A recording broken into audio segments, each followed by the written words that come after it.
Приготовил мега бомбические сэндвичи. Сейчас расскажу вам как. Вы готовы? Погнали! Для приготовления данной закуски нам понадобится упаковка тостов, горошек, кукуруза, копченая курица, 2 яйца, картошка, морковка, зеленый лучок, чеснок, сыр. Добавляем горошек и кукурузу. Копченую курочку нарезаем мелкими кусочками. Берем зеленый лучок и измельчаем.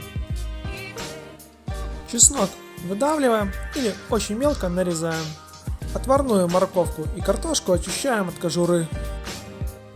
Морковку нарезаем кусочками, а картошку просто измельчаем.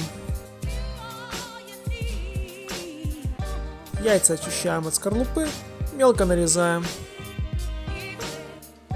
Сыр натираем на крупную терку. Заправляем майонезом. Не забываем посолить и поперчить по вкусу, хорошенько перемешиваем. А теперь делаем кляр. Нам понадобится 2 яйца, молоко, мука, взбиваем все в одну массу.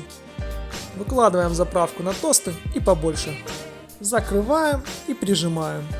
Обмакиваем смесь, обваливаем в панировке, повторяем данную процедуру со всеми сэндвичами. Выкладываем в раскаленное масло, обжариваем с 2 сторон.